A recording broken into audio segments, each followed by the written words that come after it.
So people content creation చేసేటప్పుడు ఏమవుతుందంటే just camera on చేసే బిఫోర్ ఒకలా ఉంటుంది పర్సనాలిటీ, కెమెరా ఆన్ అయిన తర్వాత ఇంకొకలాగా అయిపోతుంది పర్సనాలిటీ. జస్ట్ వాయిస్ లౌడ్ అవ్వడము, కొంచెం ఫేక్నెస్ కనబడడం అట్లా జరుగుతుంది. లైక్ ఒక స్క్రిప్ట్ కళ్ళ ముందు ఉంది, దాన్ని చదువుతున్నట్టు అనిపిస్తుంది మనకి. దట్స్ ట్రూ, ఎందుకంటే నేను కూడా స్టార్టింగ్లో అలానే చేస్తుండే. Of course I know starting కాబట్టి అందరిది అట్లనే ఉంటుంది.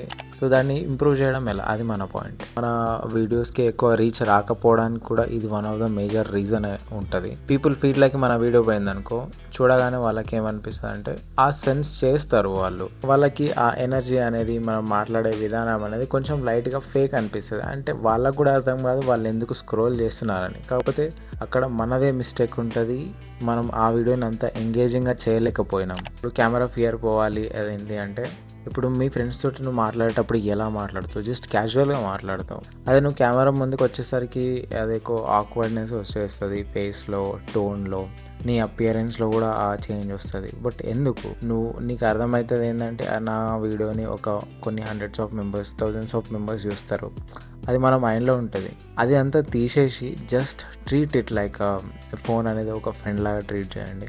ఒక నార్మల్ టాపిక్ని ఎక్స్ప్లెయిన్ చేస్తున్నావు మీ ఫ్రెండ్కి, అందులో నీ ఎమోషన్స్ ఉంటాయి, నీ క్యాజువాలిటీ ఉంటుంది, అన్నీ ఉంటాయి. ఫర్ ఎగ్జాంపుల్ నువ్వు ఇప్పుడు మనకి వాట్సాప్లో వీడియో నోట్ పంపే ఆప్షన్ వచ్చింది, షార్ట్ వీడియో, అది మీ ఫ్రెండ్కి పంపిస్తున్నావు అనుకో, అలా రికార్డ్ చేయి. లేదా మీ ఫ్రెండ్ తోటి వీడియో కాల్లో మాట్లాడుతున్నావు, అలా రికార్డ్ చేయి. So there are number of options. అది కొంచెం మెంటల్గా సెట్ అవ్వడానికి టైం పడుతుంది. అయినో అది జస్ట్ వన్ గోల్ అనే రాదు, మెల్లమెల్లగా వస్తుంది. ఏదైనా దానికి ప్రాక్టీస్ ఉండాలా అండ్ రిపిటేషన్స్ ఎక్కువ ఉండాలి. మనం ఎంత ఎక్కువ క్రియేట్ చేస్తే అంత ఎక్కువ నువ్వు ఇంప్రూవ్ అవుతావు అన్నమాట. సో నాది కూడా ఫస్ట్ వీడియోకి జస్ట్ కరెంట్ వీడియోకి చాలా డిఫరెన్స్ ఉంటుంది. 30-35 వీడియోస్ చేసి ఉంటా, షార్ట్ వీడియోస్, లాంగ్ వీడియోస్ కూడా ఉంటాయి. లాంగ్ వీడియోస్ అంటే గుర్తొచ్చింది, నా యూట్యూబ్ కూడా ఉంటుంది. యూట్యూబ్కి సబ్స్క్రైబ్ చేసుకోండి, నా బయోలో ఉంటుంది. So please do subscribe. So tomorrow మనం డిస్కస్ చేసుకుందాం రా and unpolished video. Polished video కంటే ఎక్కువ పర్ఫామ్ చేస్తే సమ్ టైమ్ అది ఎలా వర్క్ అవుతుంది అనేది will see about that. See you in next one.